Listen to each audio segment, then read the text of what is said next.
አንድ አንባቢ መጽሐፍ ገልጦ ምዕራፍ 1ን ሲመለከት አንድ ርዕሰ ጉዳይ ያገኛል። ይህ ርዕሰ ጉዳይ ምን ይላል?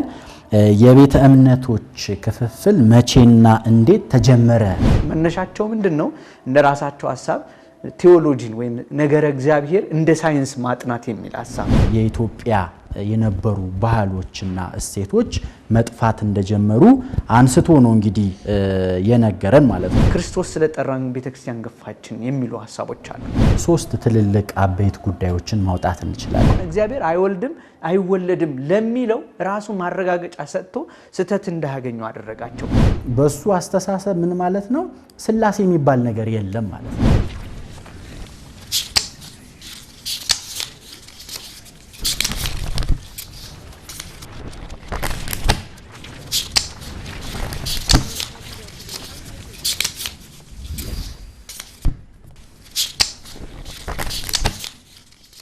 ሰላም ጤና ይስጥልኝ ክቡራን ተመልካቾቻችን እንደምን ቆይታችኋል? የአውደ መጽሐፍት ዝግጅታችን ጀምሯል።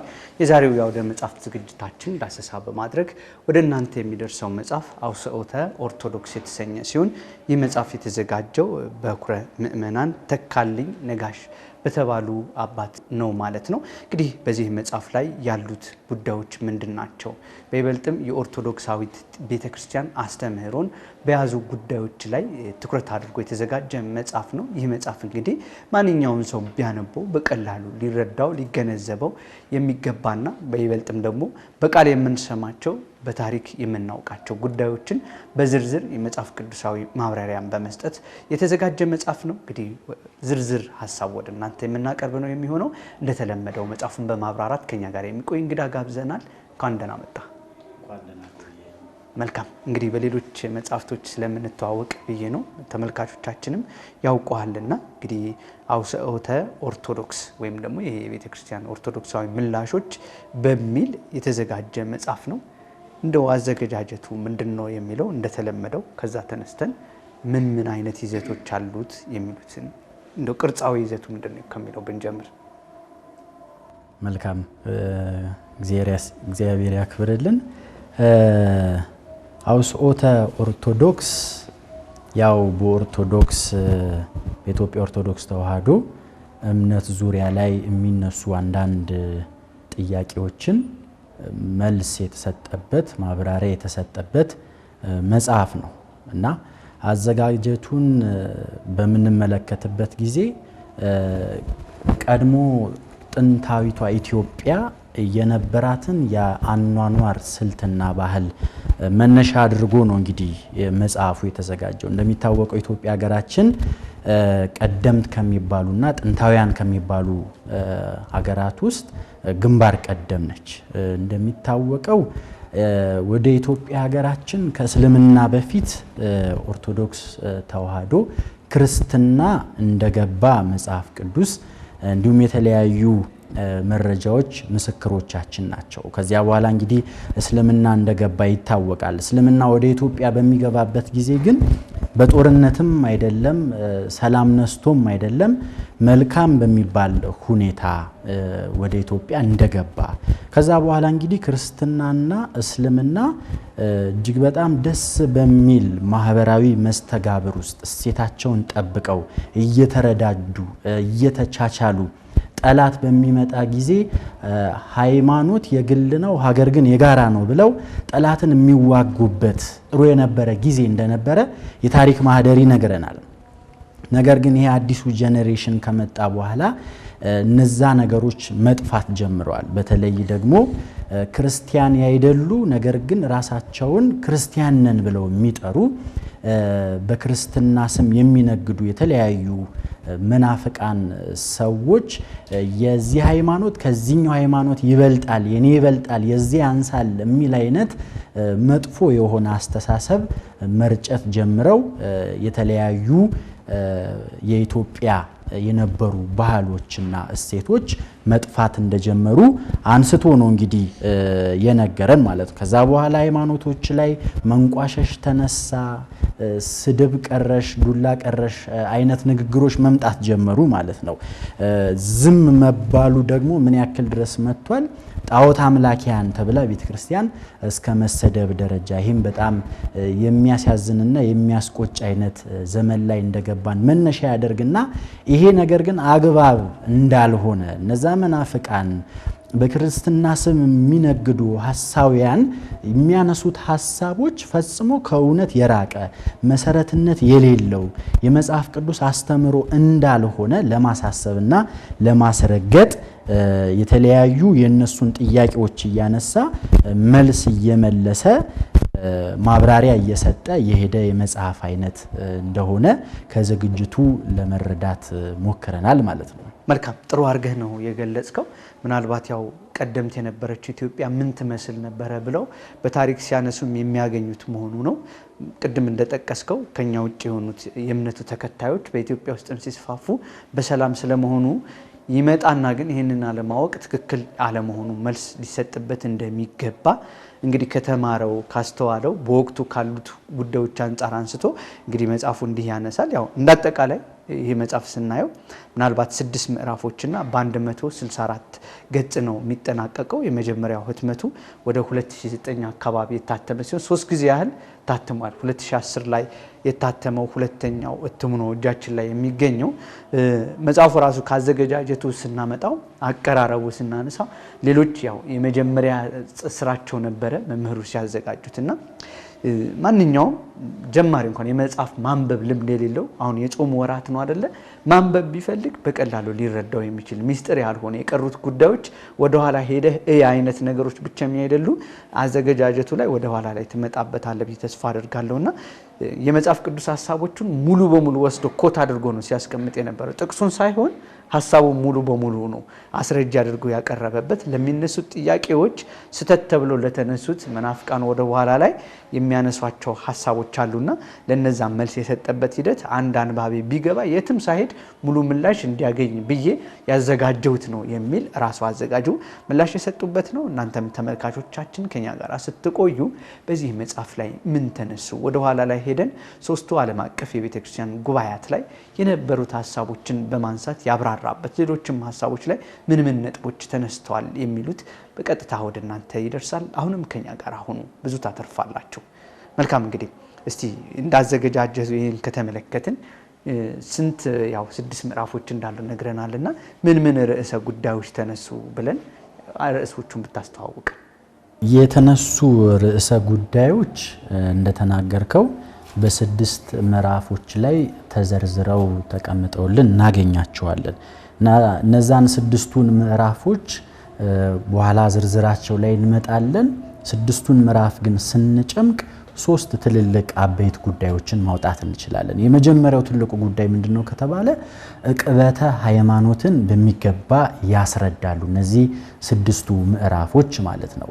ዕቅበተ ሃይማኖት ስንል እንግዲህ ግልጽ ነገር ነው። ሃይማኖት አንዲት እንደሆነች እናምናለን እናውቃለን። ይህች ኦርቶዶክስ ተዋህዶ ብለን የምንጠራት የክርስትና እምነት ሃይማኖት እንዴት ተጠብቃ እንደመጣች ቀድሞ ያጋጠማት ፈተናዎች፣ በዚያ ባጋጠሟት ፈተናዎች መካከል እንዴት አርጋ እንዳለፈች ቅዱሳን አባቶቻችን እንዴት እንደጠበቋት ዶግማቲክ የሆኑ ትምህርቶቿን አጽንተው መናፍቃንን ረተው አሁን ላይ ላለችበት ደረጃ ላይ እንዴት እንዳደረሷት በሚገባ የሚያስረዳበት አግባብ አለ ማለት ነው። ሁለተኛ ላይ ስንመለከት መጽሐፍ ቅዱሳዊ ጥያቄዎች ከነ ማብራሪያቸው።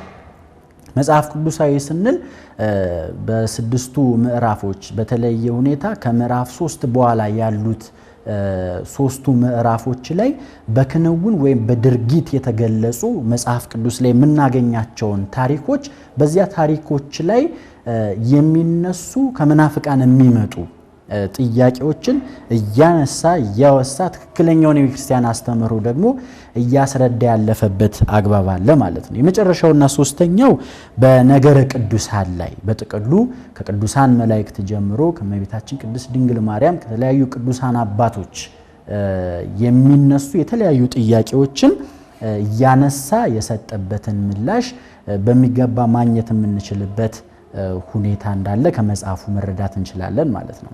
አንተ ባነሳቸው ላይ ያው እነዚህ ጠቅለል ተብሎ የሚጠቀሱ ናቸው።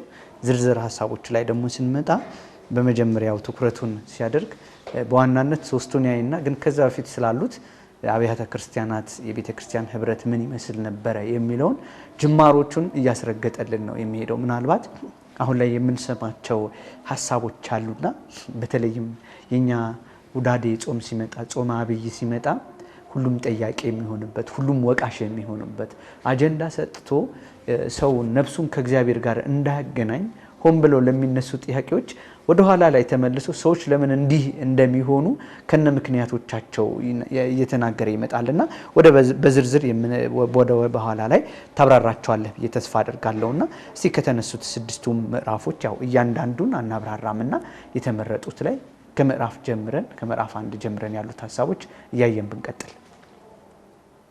ምዕራፍ 1 ላይ እንግዲህ አንድ አንባቢ መጽሐፍ ገልጦ ምዕራፍ 1ን ሲመለከት አንድ ርዕሰ ጉዳይ ያገኛል። ይህ ርዕሰ ጉዳይ ምን ይላል? የቤተ እምነቶች ክፍፍል መቼና እንዴት ተጀመረ ብሎ ነው እንግዲህ የሚያነሳው ማለት ነውና ይሄንን ጥያቄ ከመመለሱ በፊት እንግዲህ ዛሬ ላይ ካየን እጅግ በጣም ብዙ ቤተ እምነቶች ተስፋፍተው በቁጥርም ከፍተኛ ደረጃ ላይ እንደደረሱ የሚታወቅ ነገር ነው ማለት ነው። ታዲያ የቤተ እምነቶች መከፋፈል መቼና እንዴት መጀመር ለአንድ አንባቢ ምንድነው የሚጠቅመው የሚለውን ግን ጥያቄ ስናነሳ በልዩነት የዚህች ኦርቶዶክስ ተዋህዶ ሃይማኖት ወይም ቤተ እምነት መነሻና መድረሻዋ ግልጽ ሆኖ ይታየዋል ወይም ደግሞ ይረዳዋል ማለት ነው። እንግዲህ ይህች ኦርቶዶክስ ተዋህዶ ሃይማኖት ብለን በነገራችን ላይ የምንጠራው ሃይማኖት አንዲት እንደሆነች መጽሐፍ ቅዱስ የሚነግረን አግባብ አለና ሃይማኖት አንዲት ናት። ቤተ እምነት ልዩ ልዩ ነው፣ በቁጥርም በአይነትም ሊለያይ ይችላል። ሃይማኖት ግን አንድ ነው። ቤተክርስቲያንም መጽሐፍ ቅዱስም እንደዛ ብሎ ስለሚያስተምረን ማለት ነውና የሃይማኖት እንግዲህ ይሁዳ እንደገለጠልን ለቅዱሳን አንድ ጊዜ ብቻ የተሰጠ ነው። አንድ ጊዜ ለቅዱሳን የተሰጠች ለዚያች ትጋደሉላት ዘንድ እያለ ነው እንግዲህ የሚገልጥልን እና እነዛ ቅዱሳን የተባሉት እነማን ናቸው ስንል ቅዱሳን መላእክት ናቸው። እና ይሄ ኃይለ ቃል ወዴት ይዞን ይሄዳል? ወደ ዓለመ መላእክት ዘንድ ነው እንግዲህ ይዞን የሚሄደው። ለቅዱሳን መላእክት መቼ? በዓለመ መላእክት እንግዲህ ዘመን ከመቆጠሩ በፊት ማለት ነው። እንግዲህ በዚያን ጊዜ እግዚአብሔር አምላክ ለነሱ የገለጠላቸው ተሰውሯቸው ነበር። ታሪኩን እናውቀዋለን። ከዛ በኋላ ከወደ ምስራቅ ብርሃን አጎረፈላቸው ይላል። ያኔ ተገለጠላቸው። አንድም ይሉና ሃይማኖት ማለት እግዚአብሔር ማለት ነው ብለው አባቶች የሚያስተምሩት በዚህ ምክንያት ነው። የሱ መገለጥ የሃይማኖት መገለጥ ሆኖ ለቅዱሳን መሰጠቱን መጽሐፍ ቅዱስ በሚገባ ስለሚነግረን ማለት ነው። ስለዚህ ኦርቶዶክስ ተዋህዶ ስንል ሰማያዊ የሆነ አንድ መንፈስ የሆነ ሃይማኖት እንዳለን መረዳት እንችላለን ማለት ነው። ከዚያ በኋላ እንግዲህ ወደ አዳም ታሪክ መተን ከአዳም በኋላ የተነሱትን አበውን ተመልክተን ወደ ብሉይ ኪዳን ደግሞ ስንመጣ በኋላም ደግሞ በማቴዎስ ወንጌል ምዕራፍ 16 ቁጥር 18 ላይ በጴጥሮስ አለትነት ላይ ጌታችን መድኃኒታችን ኢየሱስ ክርስቶስ ቤተክርስቲያንን ምን እንዳደረገ እንዳነጸ በሱ አለት ላይ እንደሚያንጽ የገባለት ቃል ወይም ደግሞ የሰጠው ሹመት ነበረ። ከዛ በኋላ ነው እንግዲህ ሐዋርያት ሥራ ምዕራፍ 2 ላይ ስንመጣ ባለ 50 ላይ ለነዚህ ቅዱሳን መላእክት ለክርስቶስ ቤተሰቦች መንፈስ ቅዱስ ወረደላቸው፣ ሁሉም ዕውቀት ተገለጠላቸው፣ በተለያየ ቋንቋ ማስተማር ጀመሩ ማለት ነው። ታዲያ በዚያን ጊዜ ይህችን የምንኖርባትን ምድር ዓለምን በዕጣ ተከፋፍለው ተበታትነው ማስተማር ጀመሩ። በሚያስተምሩበት ቦታ ደግሞ ሁሉም ቤተክርስቲያን እያነጹ ነበር ያለፉት። በዚህ መጽሐፍ ላይ ስንመለከት እነማ ምን አይነት የማንን ቤተክርስቲያን እንዳነጹ አንባቢው በሚያነብበት ጊዜ የሚያውቀው ጉዳይ ነው ማለት ነው። ስለዚህ ያኔ ቤተክርስቲያን መታነጽ ጀምራለች። ታዲያ ክፍፍሉ የጀመረው መች ነው ብለን ጥያቄ ስናነሳ እንግዲህ ክፍፍሉ የጀመረው ወይ በስርዓት ወይ በቀኖና ወይም በአመለካከት ልዩነት ወይም በቅዱሳን ላይ በመጣ አመለካከት የሐሳብ ልዩነት እንዳልሆነ ነገር ግን በአብ በወልድ በመንፈስ ቅዱስ ላይ ባለን የስነ መለኮት ይሄ ማለት ዶግማ ላይ በተነሳ ጥያቄ መሰረት ክፍፍሉ እንደጀመረ መጽሐፍ ቅዱሱ በደንብ አድርጎ ይገልጥልናል ማለት ነው። እንደምናነበው መጽሐፍ ቅዱስ ላይ በዮሐንስ ወንጌል ምዕራፍ 21 ላይ በጎቼን አሰማራ ተብሎ ቅዱስ ጴጥሮስ ስልጣን፣ ሹመት፣ መመሪያ ከእግዚአብሔር ዘንድ እንዳገኘ ተነግሮ እናገኛለን ማለት ነው። እና ቅዱስ ጴጥሮስ ከዛ በኋላ እንግዲህ በጎችን ማሰማራት ጀመረ። ሐዋርያትንም መምራት ጀምሮ ነበር፣ ይመራቸው ነበር። ሊቀ ሐዋርያት ተብሎ የሚጠራበት ምክንያት በዚያ አማካኝነት ክርስቶስ በሰጠው መመሪያ መሰረት ነበር ማለት ነው። ታዲያ ከጌታችን እርገት በኋላ ግን ሁሉም በዓለም ዙሪያ ሰብከው ብዙ አማኝ ወደ ቤተ ክርስቲያን አመጡ። ብዙ ነፍሳት መሰብሰብ ተጀመረ። በዚህን ጊዜ ነው እንግዲህ ጸላይ ሰናያት የተባለ ዲያብሎስ የክርስቲያንን ቁጥር ከፍ ማለት ተመልክቶ በተለያዩ አሕዛብ ነገስታት ላይ ያደረ ጦርነትን፣ መከራን ማውረድ ጀመረ ማለት ነው። እንግዲህ ያኔ በጣም ብዙ መከራ ክርስትና ላይ መድረስ ጀመረ። ክርስቲያኖች መጨፍጨፍ ጀመሩ። በቁማቸው በእሳት ይቃጠላሉ፣ እንደ ሰም ይቀልጣሉ፣ አንገታቸውን በአደባባይ በሰይፍ ይቀላሉ። ብዙ መከራ፣ ብዙ ስደት መጣ ማለት ነው። ከዚያ በኋላ ግን እንደምናስታውሰው በታሪክ ማህደራችን ላይ ንግስት እሌኒ ከመጣች በኋላ ይሄ ነገር ጋፕ አለ። ወርቃማው ጊዜ ተብሎ የሚነገረው የቤተክርስቲያን ወርቃማ ጊዜ ያኔ ነው። ስደቱም መከራውም ቆሞ ነበር። ያኔ እንግዲህ ይሄ ከቆመ በኋላ የሰይጣን ፈተና ልዩና ስልታዊ ነውና ደግሞ በካህናት ላይ በማድረር የተለያዩ የክህደት ትምህርቶችን በማምጣት ደግሞ አሁንም ክርስትናን አሁንም ቤተክርስቲያንን መዋጋት ጀምሯል ማለት ነው። መጽሐፍ ቅዱስ ላይ በሐዋርያት ሥራ ምዕራፍ 15 ላይ ስንመለከት የመጀመሪያው ስብሰባ ወይም ሲኖዶስ የተደረገው በሐዋርያት ነው እና ይሄንን ኬዝ በደንብ በመናነብበት ጊዜ በዚህ መጽሐፍ ቅዱስ ክፍል ላይ በሕዝብና በአሕዛብ መካከል የነበረ የክርስትና ትምህርትን ባለመረዳት የተነሳ የመጣ ልዩነት ነበረ። በሲኖዶስ በስብሰባ ሽማግሌዎችን ይዘው ሐዋርያት ፈተውት ነበረ ማለት ነው። ታዲያ ከዛ በኋላ የክርስትና ትምህርት በጣም እየተስፋፋ ሄደ። ወንጌል በሚገባ በዓለም ዙሪያ መሰበክ ጀመረች።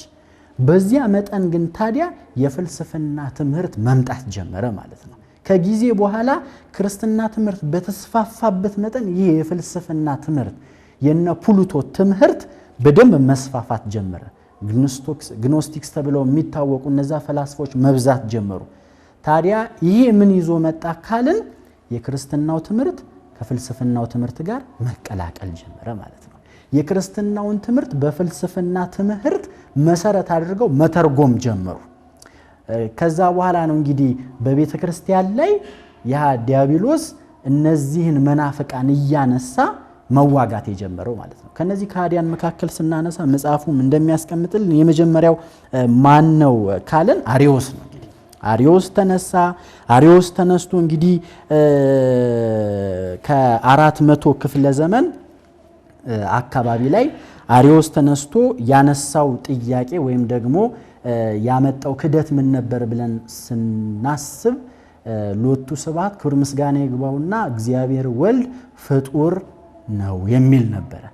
ታዲያ ይሄንን መልስ ለመስጠት 318ቱ ሊቃውንት የመጀመሪያውን ጉባኤ የመጀመሪያውን ሲኖዶስ ስብሰባ በ325 ዓመተ ምህረት በኒቂያ አድርገው አሪዮስን አውግዘው ናትናቴዎስ ዛሬ እንግዲህ በዘወትር ጸሎታችን ላይ የሃይማኖት ጸሎት ብለን እንጸልየውን ጸሎት ደንግገውልን አእማር ተብለው የሚባሉትን ምስጢራትን ሰርተውልን አልፈዋል ማለት ነው። አሪዮስ በእንዲህ አይነት ሁኔታ መጥቶ እነዚህ ቅዱሳን አባቶቻችን ረተው አሳፍረው እንደመለሱት የታሪክ ማህደር መጽሐፉን በሚጋባ አብራርቱ ያስቀመጠልን ጉዳይ አለ ማለት ነው።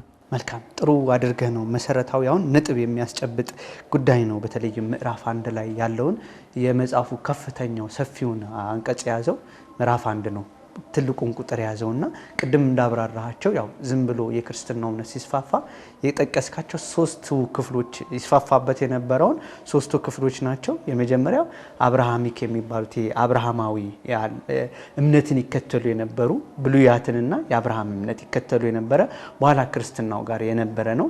ሁለተኛ በሐዋርያት ተሰብከው በነ ቅዱስ ጴጥሮስና በነ ማቴዎስ የተሰበኩና የተመለሱ ሰዎች የኦሪት ስርዓት እነዛ ባልጠበቁና ሕግን በማስፈጸም በሚደረገው ጥረት ውስጥ ግጭቶች እንደመፈጠራቸው፣ ሁለተኛው ቅዱስ ጳውሎስና ሲላስ ያስተምሯቸው የነበሩ ከአሕዛባዊ ሕይወት ወደ ክርስትና የተመለሱ ሰዎች ወደዚህ ሕይወት ሲመጡ የፈጠሩት ግጭት ነው። ቅድም ያነሳው ግኖስቲሲዝም ነው።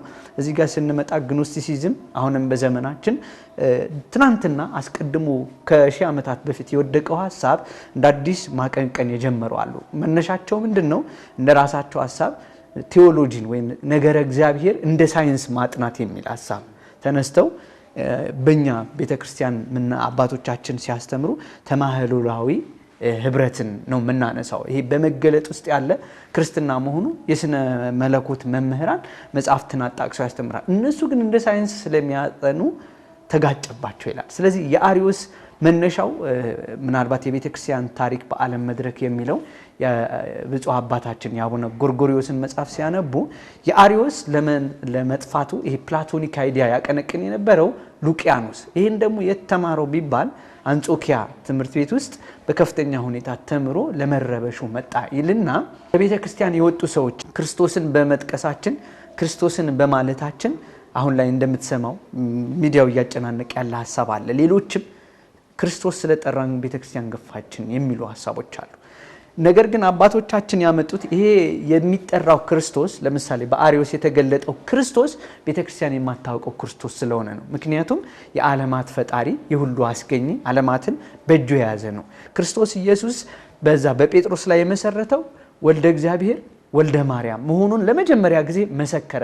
የነዛን ሐሳብ አጠፋና በዛ መሰረት ላይ አመጣና አሁን እግዚአብሔር አይወልድም አይወለድም ለሚለው ራሱ ማረጋገጫ ሰጥቶ ስተት እንዳያገኙ አደረጋቸው። ስለዚህ እግዚአብሔር አይወልድም አይወለድም የሚል ሐሳብን ይዞ አሪዮስ ተነስቶ እግዚአብሔር ቀድሞ እሱን እንደማንኛውም እንደኛ ሎቱ ስባት ፈጠረውና ከዛ በሱ ዓለምን ፈጠረበት ይላል።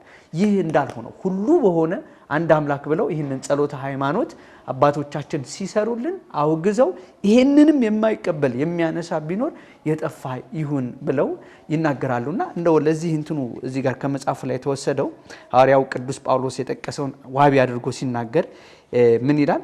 እኛስ ሁሉ ከእርሱ የሆነ እኛም ለእርሱ የሆንን አንድ አምላክ አብ አለን። ነገር ሁሉም በእርሱ በኩል የሆነ እኛም በእርሱ በኩል የሆንን አንድ ጌታ ኢየሱስ ክርስቶስ አለን። ነገር ግን ይህ ዕውቀት በሁሉ ዘንድ አይገኝም። አንደኛ ቆሮንቶስ ምዕራፍ 8 ከቁጥር 6 እስከ 7 ኢማጂን።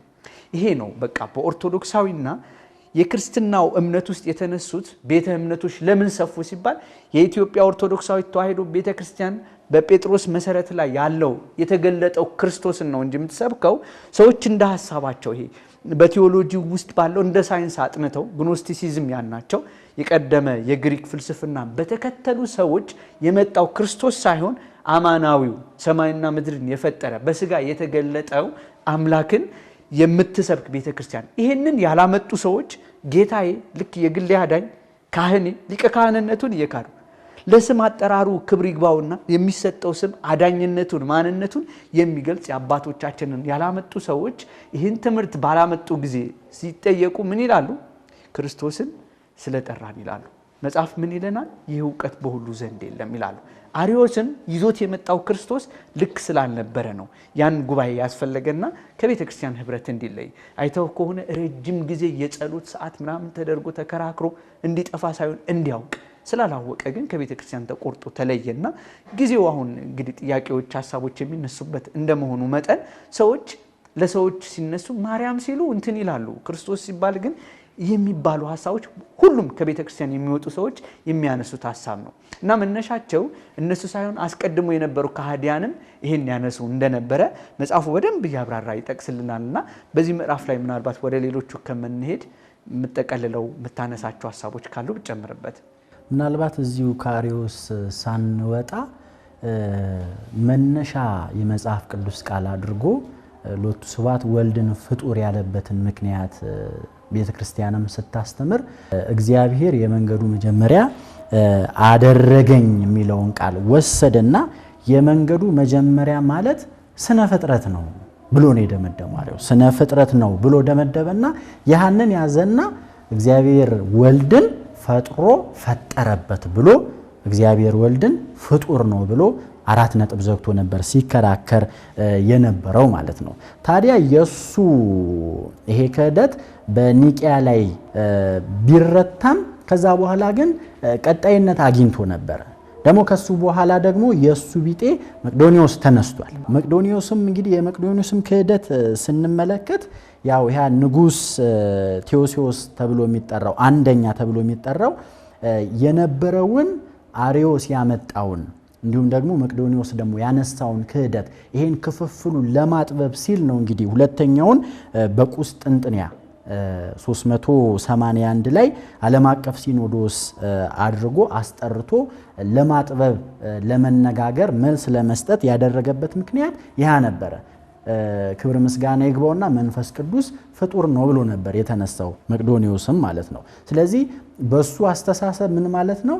ሥላሴ የሚባል ነገር የለም ማለት ነው። የሥላሴ አንድነት የሥላሴ ሶስትነት የሚባል አስተምህሮ ትምህርት አነጋገር የለም ብሎ ነበር የካደው ማለት ነው። እንግዲህ ይሄ በሁለተኛው ሲኖዶስ ላይ አግባብ ባለው መንገድ የሥላሴ አንድነት ሶስትነት ተለይቶ ተረጋግጦ ተረርቶ መልስ ተሰጥቶበት እንዲሄድ የተደረገበት አግባብ አለ ማለት ነው። ከዛ በኋላ ነው እንግዲህ የተለያዩ መናፍቃን የተለያየ ርዕሰ ጉዳይ እየያዙ የሚያታለል የሚያሳስት ሌላውንም ጥያቄ ምልክት ውስጥ እንዲገባ የሚያደርጉ የመጽሐፍ ቅዱስ ቃላቶችን በራሳቸው አግባብ እየተረጎሙ እየሰጡ አለመግባባቶችን እየፈጠሩ ክፍፍሉን በጣም በማስፋት ዘመቻ እያካሄዱ እንደነበረ መጽሐፍ ቅዱስ የሚነግረን ሐቅ ነው ማለት ነው። ከዛ በኋላ የንስጥሮስ ክህደትም መጥቷል። ንስጥሮስ ክህደትም ባመጣ ጊዜ በ431 በቱርክ ኤፌሶን ላይ ጉባኤ ተደርጎ ሶስተኛው ሲኖዶስ እንደተረታ የሚታወቅ ነገር ነው። ያን እንግዲህ ድንግል ማርያም ክብር ምስጋና ይግባትና የአምላክ እናት አትባልም ማለት ልጇን ወልድን ሩቅ ብእሲ አደረገውና ፍጡር አደረገውና እርሷን ደግሞ የአምላክ እናት አትባልም ብሎ ከዛ በኋላ ምን በሚል ጉዳይ ነው የዘጋው? ሁለት ባህሪ ብሎ ዘጋው ማለት ነው። ለዛ ነው ይሃ የፖፕ ሊዮን የተባለው የሮም ጳጳስ ይሄ ከ431 ኤፌሶን ጉባኤ በኋላ ድጋሚ በ451 ጉባኤ ኬልቄዶን የሚባለውን እንግዲህ የጠራው እሱ ነው። እሱ ጠርቶ ነገር ግን የጠራበት ምክንያት ምንድነው? ጥያቄው ወይም ደግሞ የስብሰባው ርዕሰ ጉዳይ ሌላ መሰለ እንጂ በኋላ እንግዲህ ከክርስትናው ወገን ተወክሎ ሄዶ የነበረው ማን እንደነበረ እናውቀዋለን። ዲዮስቆሮስ ነው። ዲዮስቆሮስ እንግዲህ በዚያ ጉባኤ ላይ ነው ተደብድቦ ጺሙን ተነሽቶ ጥርሱን ተነቅሎ ደብድቦት የወጣው ማለት ነው። ይሄ ማለት ቤተክርስቲያን የማትቀበል ጉባኤ ከለባት ብላ የምትለየው ጉባኤ ላይ ማለት ነው። እንግዲህ የዛኔ የአሪዮስን ትምህርት አጽድቀው በይፋ ዓለም ላይ ለማስተማር አጀንዳ ቀርጸው ነበር በዚያ ጉባኤ ላይ ተገኝተው የነበሩት ማለት ነው። ያቺ ቅዱስ ዮሐንስ አፈወርቅን ያንገላታች ያቺ ንግስት አውዶክሲያ የምትባለውም በጊዜውና በወቅቱ የነበረች ዲዮስቆሮስም መከራ ሲደርስበት ትልቅ ተሳታፊ እንደነበረች መጽሐፍ ይነግረናል። ከዛ በኋላ ነው ክፍፍሉ ምስራቅ ምዕራብ ተብሎ ምዕራብ ላይ እነ ሊዮን ተለይተው የወጡት ማለት ነው። መለካውያን ተብለው ተለይተው የወጡት ያኔ እንደነበረ መጽሐፍ ቅዱስ ታሪክ ይነግረናል ማለት ነው። በጣም ጥሩ ነው። ያው እነዚህ ቅድም መግቢያችን ላይ ስንነሳ እንደጠቀስ ነው እነዚህ ሶስቱ ጉባኤያት ሲባል ታሪክ አውርተን የምንለያይበት ብቻም ሳይሆን የኦርቶዶክሳዊ መሰረት ናቸው። አሁን የሆኑ ሰዎች ተነስተው ጥያቄን ሲያቀርቡ በመጽሐፍ ቅዱስ ግራ ለማጋባት ሲሞክሩ አባቶቻችንም እንዳስተማሩ የተጠቀሰ ሁሉ ስለምን እንደተባለ አውዳዊ ፍቺው እንደሚያስፈልግ አባቶቻችን ሲናገሩ መጽሐፍ ቅዱስ በራሱ አንድ ጊዜ ስጋ ስለመሆኑ አይሁዳውያንን ልክ ከላይ ከሰማይ የመጣ ነው ለሚለው ሐሳባቸው የሚያፈርስን ሐሳብ ይዘው ይነሳሉ። አንዳንድ ጊዜ ደግሞ ተዋህዶ የሚገልጥን ሐሳብ ያነሳሉ። ሰው መሆኑን ደግሞ የሚጠቅስበት መንገድ እንዲህ ያመጣሉና እንግዲህ በእነዚህ ጊዜ ውስጥ የምናነሳው አንድ ቅዱስ አለ። በነገራችን ላይ አሪዮስ ከተወገዘ በኋላ ትምህርቱ ቀጥሎ ያመጣቸው ይሄ ሌሎችን ይሄ መንፈስ ቅዱስ ላይ የተነሳው እነ መቅዶኒዎስ በኋላ ላይ ወላዲተ አምላክ አትባልም ብለው የተነሱት ጉባኤዎች ላይ ሁሉ ስንመጣ አትናቴዎስ የሚባል ቅዱስ እናገኛለን።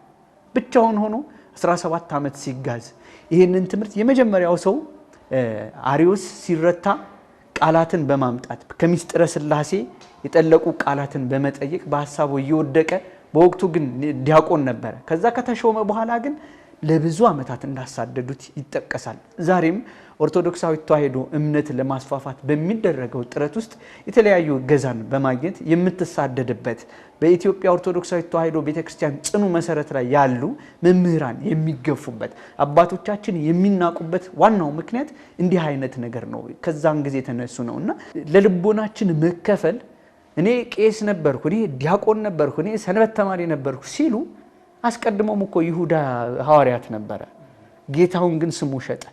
ኢማጂን እንትን ነበርኩ፣ አገልጋይ ነበርኩ፣ ከኔ በላይ አዋቂ የለም ምናምን ለማለት ዋስትና እንደማይሆን ከይሁዳ ህይወት ይጀምራል። ከዛ እነዚህ በሶስቱ ጉባኤያት ላይ የምናያቸው በጠቅላላ አንዳንዱ አሪዮስ ብንነሳ ቄስ ነው። ከዛ እነ መቅዶኒዎስን ስናነሳ ከዛ ደግሞ ንስጥሮስን የቁስጥንጥንያ ፓትሪያርክ ጭምር የነበረ ናቸው። በክህነቱ ውስጥ ናቸው። ስለዚህ ሊቀ ጳጳስ መሆን፣ ፓትሪያርክ መሆን፣ ዲያቆን መሆን፣ ካህን መሆን በቤተ ክርስቲያን ትምህርት ውስጥ ከሌለ ትናንት ሐዋርያ ተብሎ ይሁዳ እንደወደቀ ሁሉ ካህን ተብሎ በዛ በጉባኤያት ውስጥ እግዚአብሔር እንደናቃቸው አስቀድሞ በኦሪቱም ውስጥ እንደ ኤሊ እንደናቃቸው በእግዚአብሔር አስተምህሮ ውስጥ የተገለጠውን ዕውቀት በልቦናቸው አብሮት ከሌለ እንደሚወድቁ በልቦናችን ማስተዋል እንዳለብን መጽሐፉ ጥብቅና ይቆማል። ይሄ ካብራራው መካከል ስለዚህ የሆነ ካህን ክዶ ሲናገር የመነኩሴ ልብስ ሳይጥል ቤተክርስቲያን ሲሰድብ ብናየው አይግረማችሁ። ትናንትና እነዛ ሰዎች እንዲህ አድርገው ወጥተው ነበር ይልና እዚህ ላይ ይሄ መሰረታዊ ተዋሕዶን የገለጹበት ቀኖናውን ያብራራበት መንገድ በነገራችን ላይ ይሄ መጽሐፍ ቃል በቃል አይደል የወሰደው የእንግሊዘኛውንም የአማርኛውን ባነበው ደስ ይለኛል። ይሄ አንዱን ጉባኤ ከረቱ በኋላ ሁለተኛው ላይ ያለውን ሐሳብ እንዲህ ነው የሚገልጹት። ይሄ 54 ላይ ያለው ቃል ከዓለም አስቀድሞ ከአብ የተወለደው ወልድ ከእውነተኛ አምላክ የተገኘ እውነተኛ አምላክ ከእውነተኛ ብርሃን የተገኘ እውነተኛ ብርሃን በባህሪው ከአብ ጋር እኩል የሆነ ቢሆንም ስለኛ ስለ ሰዎች እኛን ለማዳን ከሰማይ ወረደ። ከቅድስት ማርያም ስጋን ነፍስን በመንሳት ፍጹም ሰው ሆነ። ይህ የሆነው አምላክነቱ ወደ ሰውነት ወይም ሰውነት ወደ አምላክነት ተቀይሮ ሳይሆን ፍጹም አምላክ የእግዚአብሔር ልጅ ከፍጹም ሰው የሰው ልጅ ወይም የማርያም ልጅ ጋር በተዋሕዶ ከብሮ ነው። ኢየሱስ ክርስቶስ በስጋ ነው የመጣው። ቃል ስጋ ሆነ፣ ጸጋንና እውነትን ክብርን ተሞልቶ በእኛ ላይ አደረ። ዮሐንስ ወንጌል ምዕራፍ 1 ቁጥር 14። ስጋ ወደ መለኮት ወይም መለኮት ወደ ስጋ ተለወጠ አንልም። የመለኮት ባህሪ እና የስጋ ባህሪ ተዋህዶ ነው የምንለው እንጂ ይህ ስጋን የተዋሃደው ቃል ተወለደ፣ እንደ ሰው አደገ፣ ተራበ፣ ተጠማ፣ ተአምራትን አደረገ፣ ተገረፈ፣ ተሰቀለ፣ ሞተ፣ ሰይጣንን ድል አድርጎ ልጅነትን መለሰልን፣ ከሙታን ተለይቶ ተነሳ፣ ወደ ሰማይ አርጎ በጥንት ክብሩ በአባቱን ቀኝ ተቀመጠ፣ ጻድቃንን ማለትም ሕያዋንን ሊያድን በኃጥአን ማለትም በሙታን ላይ ደግሞ ሊፈርድ ዳግመኛም በአምላክነቱ ክብር ይመጣል። ይህንን ሁሉ ሲሰራ ስጋ ከመለኮት ጋርና መለኮት ከስጋ ጋር ተዋህደው በአንድነት ነው፣ አልተለያዩም፣ ሊለያዩም አይገባም። ምክንያቱም ክርስቶስ በስጋ ነው የመጣው የሚለውን አባቶቻችን ተሰብስበው መንፈስ ቅዱስ ከነሱ ጋር በነበረው የመጀመሪያው አህዛብ ባነሱት እኛና መንፈስ ቅዱስ ወስነናል ባሉት ያንን ሐሳብ በነገራችን ላይ ተዋረዱን ጠብቆ ነው የዶግማውን ውሳኔው እዚህ ላይ አምጥተው ያስቀመጡበት ልክ ተዋህዶን የገለጡበት መንገድ በጸሎተ ሃይማኖት የምናነሳው ሐሳባቸው ጭምር እዚህ ተመዝግቦ ነው የምናገኘውና እንግዲህ መበርታት መጽናት በቤተ ክርስቲያን ትምህርት ውስጥ መኖር ሰዎች የሚያነሱት በአጀንዳ ውስጥ ብቻ መብረር ሳይሆን በኦርቶዶክሳዊት አስተምህሮ ስንኖር መልስ ለመስጠት የተዘጋጀን እንደምንሆን ያብራራል። ወደ ሌሎች መሄድ እንችላለን ወይስ የምትጨምረው ሐሳብ አለ እዚህ ላይ?